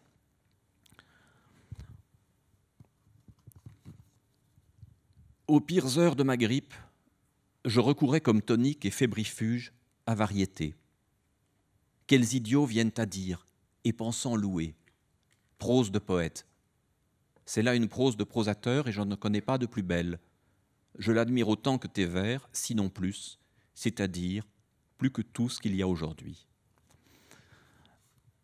J'invite ceux qui ne l'auraient pas fait encore à se plonger dans le très beau livre « La langue littéraire, une histoire de la prose en France » de Gustave Flaubert à Claude Simon, qui est un livre qui a été réalisé sous la direction de Gilles Philippe et Julien Piat, et qui lit énormément des prosateurs du siècle dans les mouvements même de leur prose.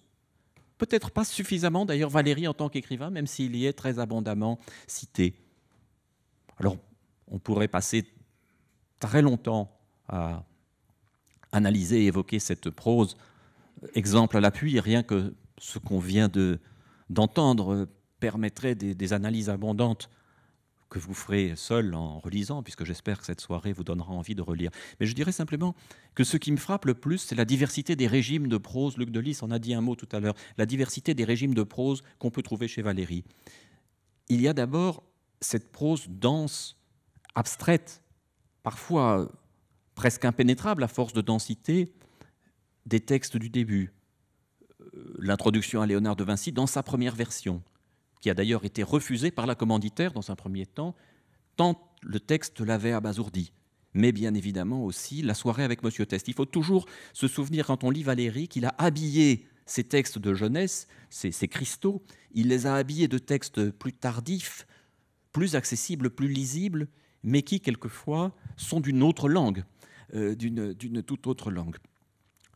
Il y a donc cette deuxième prose, la prose de la maturité, celle de Degas Dessein, celle de variété, celle des regards sur le monde actuel, qui est une prose plus souple, plus détendue, riche en notations concrètes. On croit souvent que Valéry est un écrivain de l'abstrait. On l'a senti à de multiples reprises, particulièrement dans l'extrait du Degas Dessein, à quel point c'est une prose de sensation, d'image. Ça aurait été un bon écrivain pour Jean-Pierre Richard, qui, je crois, n'a pas écrit sur lui.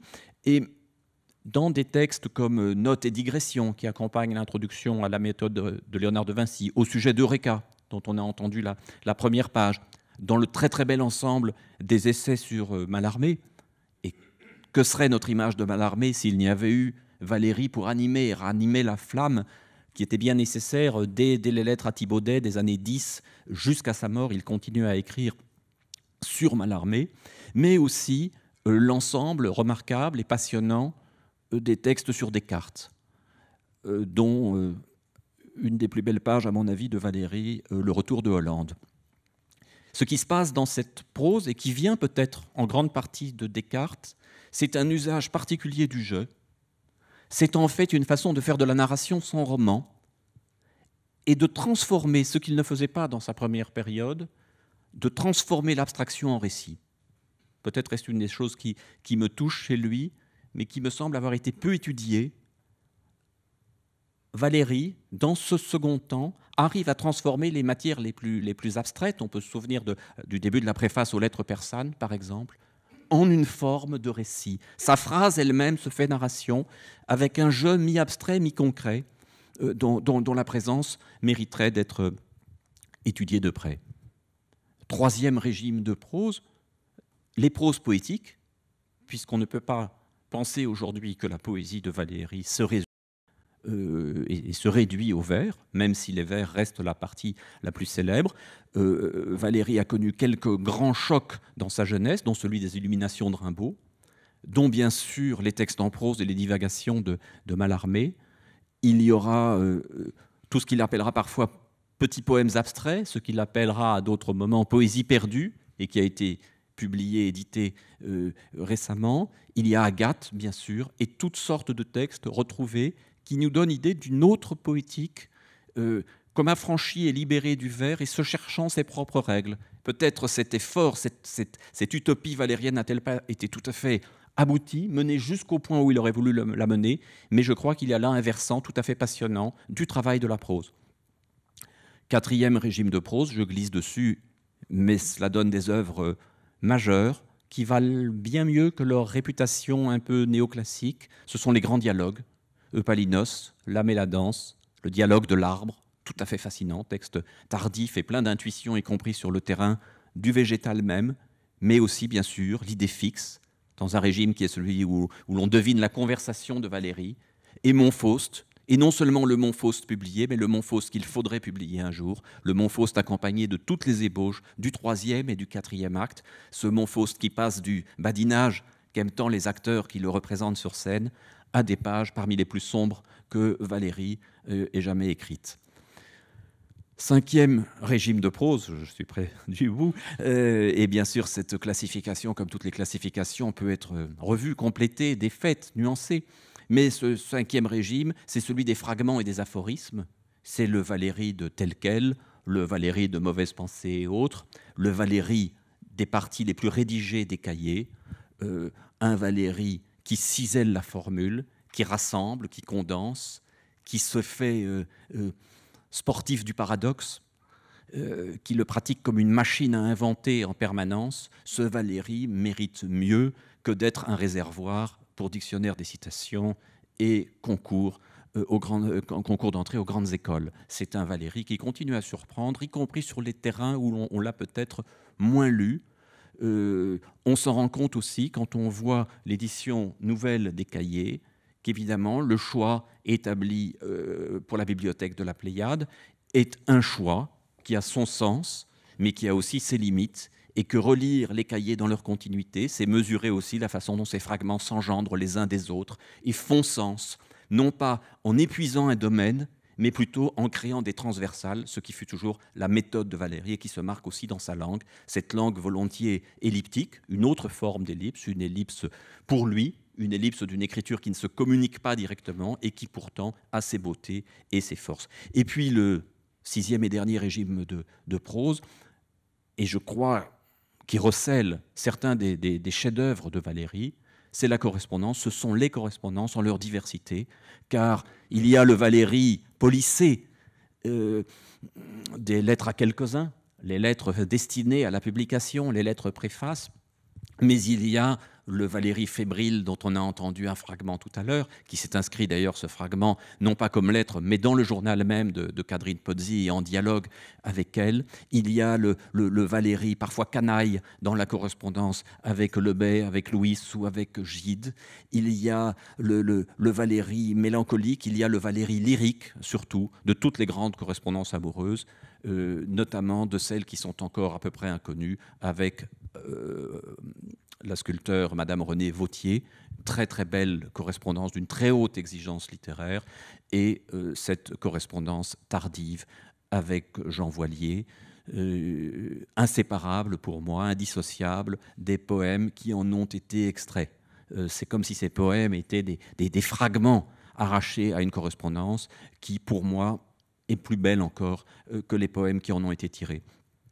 Tout cela me fait penser que ce Valéry nourri parfois de Voltaire, parfois de Diderot, ce Valéry grand lecteur de Stendhal, mais de Rétif de la Bretonne, ce Valéry qui n'aimait pas Flaubert, mais qui sait lui reprendre sa musicalité, ce Valéry prosateur qui n'a pas la radicalité de Mallarmé, mais qui sait lui reprendre certains tours, ce Valéry qui parfois semble annoncer Barthes, un de ses grands disciples secrets et cachés, qui parfois, comme dans le passage final sur la marmelade de Dundee, nous ferait penser à un Pierre Michon.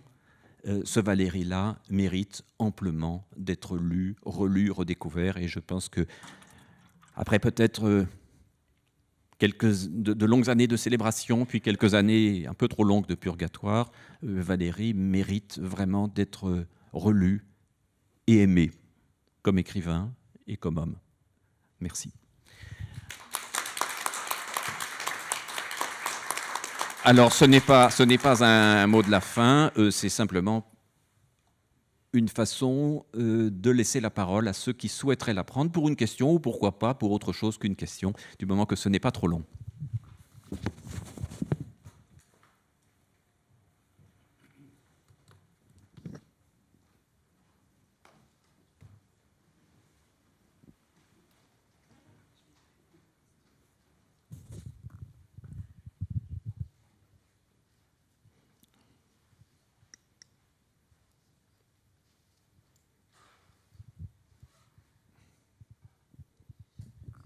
J'appartiens bien sûr à une génération qui a lu Valéry, mais qui s'en est méfié, ou qui lui a préféré d'autres poètes au nom de, en fait, je ne sais pas trop quoi. C'est peut-être là la question que j'aimerais vous poser. Pourquoi sommes-nous aujourd'hui encore parfois réticents à le convoquer? Pourquoi sommes-nous parfois sceptiques quant au bien fondé de ce qu'il dit? Est-ce ce narcissisme qui ne lui est pas propre, dont on trouve évidemment un texte totalement admirable qui lui fait écho? Pourquoi est-ce que les contemporains que nous désespérons d'être ont-ils, à votre avis, cette réticence à s'en emparer? Je réponds en ce qui me concerne et en quelques mots par une comparaison entre deux destins de quasi contemporains, celui de Walter Benjamin et celui de Valéry. On connaît l'exil douloureux puis la mort tragique de Walter Benjamin, son séjour à Paris, côtoyant les littérateurs mais n'arrivant guère à s'intégrer à leur milieu, et puis cette mort, ce mythe qui s'impose, et cette réputation qui grandit jusqu'à en faire aujourd'hui un des penseurs, un des écrivains qui nous semblent les plus présents. Benjamin n'était presque rien, il est devenu aujourd'hui presque tout. Valéry, à l'époque, devrait représenter pour Walter Benjamin un modèle, certains disent Benjamin, je le précise, je francise son nom, lui qui a tant aimé Paris.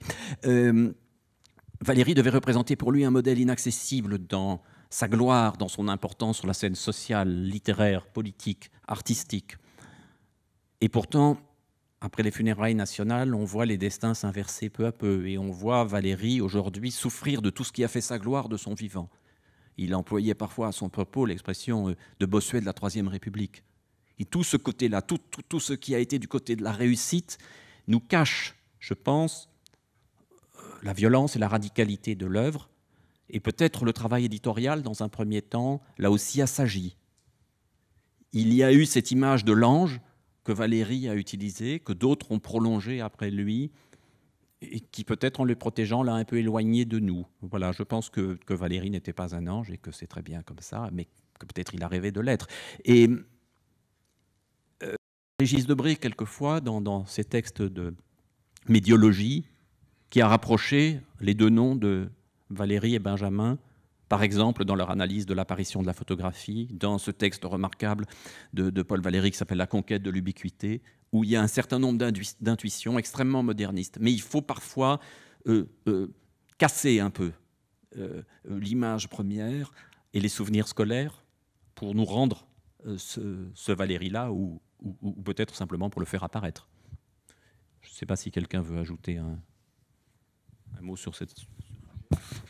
Oui, je pense que j'irai, moi aussi, tout à fait dans le même sens de ce que disait Benoît Peter, c'est savoir que je crois que le succès officiel de Valéry a beaucoup fait contre lui. Il faudrait savoir qui est ce « nous » qui est le vôtre, à savoir nous ne lisons pas Valéry, parce que je ne cesse de rencontrer, soit personnellement, soit dans les lectures, des gens qui sont de grands lecteurs de Valéry et qui sont des références de notre temps. Qu'il s'agisse les philosophes sont de grands lecteurs de Valéry, Derrida, Adorno, Sartre, Jean-Luc Nancy, Jacques Bouvresse, on pourrait en citer quantité d'autres. Et c'est effectivement des gens qui lisent les cahiers, on pourrait citer Merleau-Ponty aussi. Autre chose, je crois que Valéry, malgré ce succès officiel, était aussi un grand individualiste. Et en ce temps qui a été le temps des années 20, des années 30, qui était le surgissement des avant-gardes, où les groupes ont pris le devant.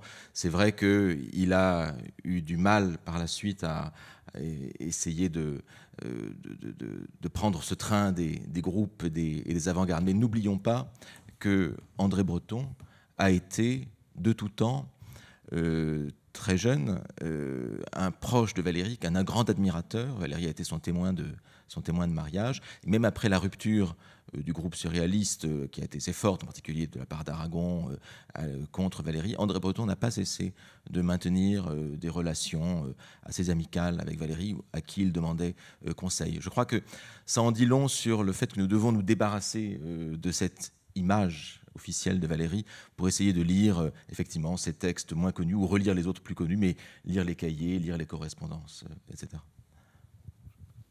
Je crois que ce que vous dites sur la dimension éditoriale est absolument essentiel. Je crois que reconsidérer l'œuvre de Valéry aujourd'hui, c'est la relire dans une perspective éditoriale qui n'a pas lissé les choses, comme d'une certaine façon lui-même les a quelquefois probablement lissées. Mais je ne veux pas penser que ce soit le destin tragique de Benjamin ou de Benjamin qui lui donne la suprématie qui est la sienne aujourd'hui. C'est ailleurs que ça se passe. Oui, certainement, mais disons que ce suicide tragique contribue davantage à la possibilité du mythe que l'Académie française et les funérailles nationales. C'est seulement ça que je voulais dire. Que ce qui fait la gloire du vivant peut donner le sentiment de la poussière à la postérité et aux jeunes générations. Et que Valéry était, pour Nathalie Sarraute, par exemple, dans l'après-guerre, celui qu'il fallait abattre, que Sartre, qu'il avait beaucoup lu, le traitait avec un certain dédain, etc. Il est devenu à un moment cette figure si imposante qu'il fallait renverser. Sa propre gloire était devenue son ennemi. C'est vrai que l'Académie française est un suicide. Nous vous laissons la responsabilité de cette formule. Juste un mot, non pas directement lié à votre question de me pertinente, mais par ricochet. À plusieurs reprises, on a évoqué le terme ange à propos de Valéry. Et il me semble qu'à certains moments, un léger malentendu pourrait donner à penser que quand on dit l'ange, on parle d'une certaine figure de perfection morale. Je crois qu'il faut rappeler que ce terme ange, c'est d'abord Degas lui-même qui l'utilisait dans ce dessin. Valéry nous dit qu'il se fait traiter d'ange par Degas, et c'est plutôt le caractère très intellectuel et abstrait, c'est-à-dire non humain, entre guillemets, de Valéry qui attirait cette expression-là, plutôt que je ne sais quelle suprématie morale ou religieuse. On est là dans ce que Degas reconnaît comme exagérément, ou croit reconnaître comme exagérément abstrait et intellectualiste chez Valéry. Alors, monsieur, on pourrait continuer, après je me tais, en opposant l'ange de Benjamin à l'ange de Valéry. Eh bien, nous vous laissons écrire un article sur ce sujet. Y a-t-il d'autres envies de parole ?